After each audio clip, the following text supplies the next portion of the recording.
It's an ordinary day at Columbia University in New York, with all the students feeling the presence of Dr. Alexander Hartigan in the hallways. However, the doctor's preoccupation with his work causes him to forget a date with Emma, his girlfriend. Hartigan is a dreamer, and although it is his first year as an associate professor at the university, he wants the best for his students, not to be pawns in society, following the same patterns and wearing the same top hats as everyone else. Back home, he gets ready in his lab for his appointment with his colleague David Philby, who urges Hartigan to be a little more conservative and not obsess over his inventions and scientific fantasies.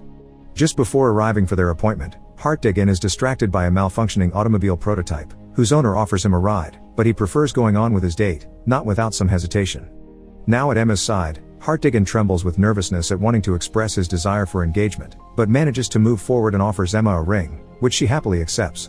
However, their evening is quickly interrupted by a mugger that appears out of the forest, demanding all their valuables. Emma tries to keep her ring, but the robber asks for it. After a brief struggle, the most tragic outcome occurs, as Emma is shot at point-blank range, dying at the hands of her fiancé.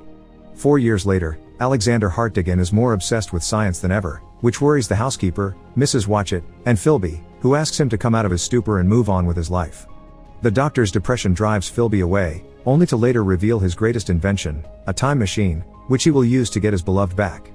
The machine ends up working perfectly, going back to the night he lost Emma.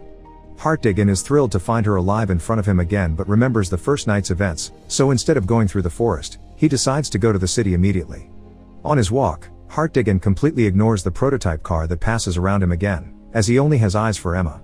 She senses something odd about him, but he only tells her to go home and stay there. He professes a few last loving words to her, sparing her death that night and leaving the rest to his past self. Just before leaving, Hartigan heads off to buy Emma the flowers he promised but could never give, but as he enters the florist, a car accident occurs, running Emma over. The dejected doctor, far from being sad, is confused, knowing that fate does not want him to be with Emma, so he plans another trip in the time machine to find out how to solve his dilemma, this time to New York in 2030, where humans have even been able to colonize and settle on the moon. Hartigan goes to the public library, where he meets Vox, a holographic assistant who claims to have all the knowledge in the world. Amazed by this, Hartigan asks him for access to information about time travel, but this is taken as science fiction. Even himself is listed among the names of people connected with time travel, primarily novelists. Frustrated, the doctor decides to travel further into the future, to the year 2037, where a catastrophe has struck the world, leaving it in ashes. Rescuers try to help the confused man, who asks them what happened. Apparently, the moon broke apart after the moon colony's demolitions, having massive repercussions on Earth. The doctor flees back to the time machine out of panic, hurting and bumping himself along the way, accidentally charting a course into the distant future, where ages pass and the world changes radically. His journey ends in the year 802.701, where he is rescued by a group of indigenous people who heal, clean, and feed him. Upon regaining consciousness, he dresses and has his first encounter with one of his rescuers, an Aboriginal boy. Hartigan discovers that they live in a community of huts clinging to the mountain's edges, and the whole tribe is surprised by his appearance. One of them, a girl, manages to communicate with him, claiming to know the stone language. According to her, everyone learns it during childhood, but they tend to forget it over time. The village chief thinks they should get rid of the stranger by throwing him out of the river, but the girl thinks otherwise.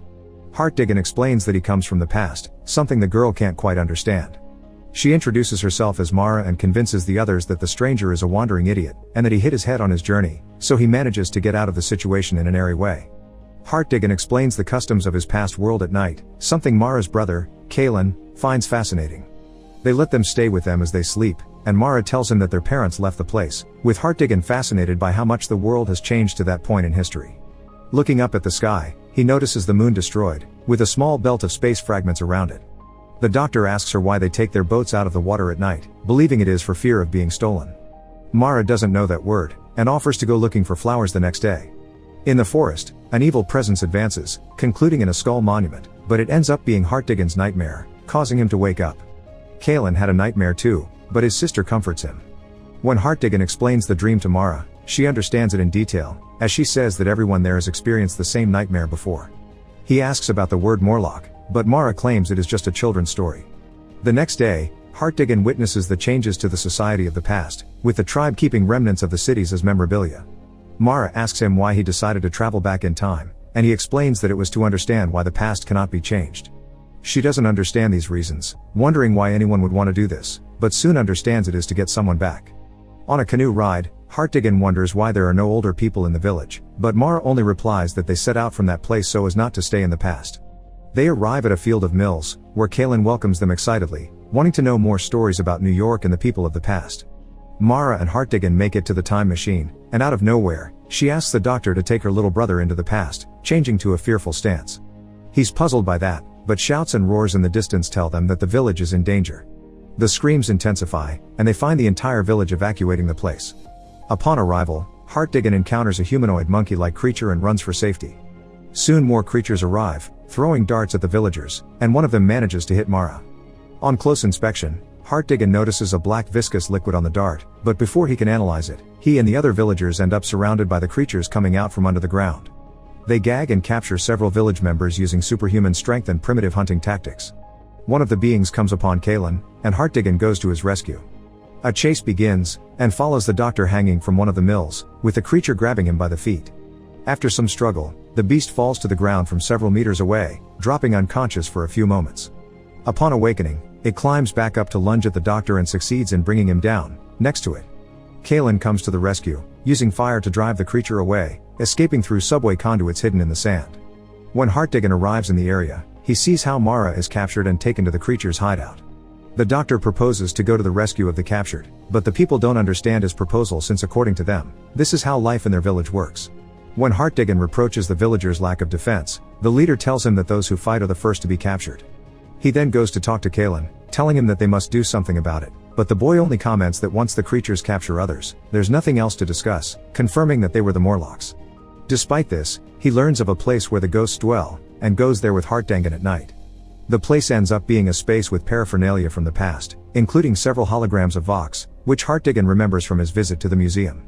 Although Vox's software no longer updates automatically, his collected information tells him that there are now two dominant species on Earth, one living on the surface and the other living in the depths. Vox has generated a pessimistic consciousness over the years, and talks about how overwhelming it is to have all the knowledge of the world available, but not be able to do anything about it.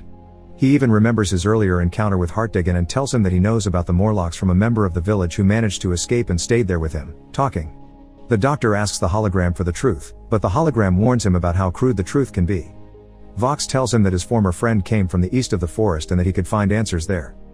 As he goes, he encounters the same skull monument from his nightmares. Hartigan says he will go alone to rescue Mara, and Kaylin tells him that the Morlocks also took his watch with them, something the doctor doesn't understand. He goes down a cliff, until finding the entrance to a cave. Inside, he finds complex mechanisms, unbefitting a tribe like the people on the surface.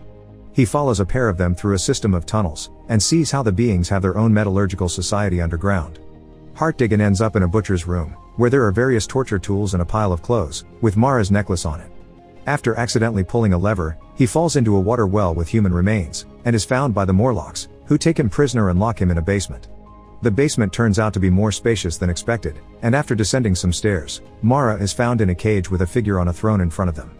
The figure is the Uber Morlock, the leader of the tribe, and he explains that since the moon's destruction, the human race was divided into two sections, those above and those below.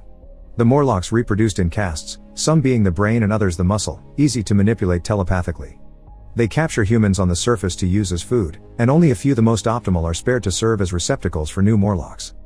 He also explains that he is using his telepathic powers at that moment just to keep the Morlocks at bay, for without it, they would deplete the food reserves in a matter of months. The Uber Morlock reviews Hartigan's memories and calls him a hypocrite for criticizing their lifestyle, when his time traveling is equally unnatural. Hartigan sees at the back of the room his old watch box, and is transported to his old laboratory with the blueprints for the time machine. He finds Emma with their dreamy children, the life he never had. The Uber Morlock tells him the reason why he can't change the past, and it's because Emma's death caused him to create the time machine, so he would use it to rescue her. With Emma alive, there would be no machine, creating a time paradox. The creature reveals the time machine to Hartigan, offering it to him. The doctor asks for his watch as well, and the Uber Morlock hands it over, but just at that, Hartigan pulls him towards, starting a struggle. He activates the time machine in the middle of the fight, but it is no match for the leader's physical superiority. Hartigan destroys a valve, distracting the Uber Morlock and causing him to hang by the man's neck outside the machine's range. Time passes outside the machine, with the leader rapidly aging to dust. Once safe, Hartigan sees how the machine's year now reads over 635 millions, with the world now destroyed and ruled by the Morlocks, so he makes a final decision. He travels back to the year 800,000 to rescue Mara, using his own watch to jam the time travel process, managing to escape. He and Mara confront the remaining Morlocks, and try to get out of the tunnels. The machine launches a time wave, aging the creatures and turning them to dust, with the pair escaping just in time. Mara regrets that Hartigan has lost his machine, but he no longer cares, as he has put his past behind him. Time passes, and the tribe now entertains themselves by listening to past tales from Vox, enjoying their newfound peace. Hartigan tells Mara and Kalen about what his old lab was like, and about Philby and Mrs. Watchett, who in a parallel memory, are glad that their friend is finally in a happier place. Philby tells Mrs. Watchett about how he and his wife are going to need a new housekeeper, offering the job to her. She accepts it, at least until Mr. Hartigan returns. Philby leaves the house, throwing off his top hat, honoring his friend. Make sure to subscribe and turn on notifications so you can watch more videos like this. Thanks for watching.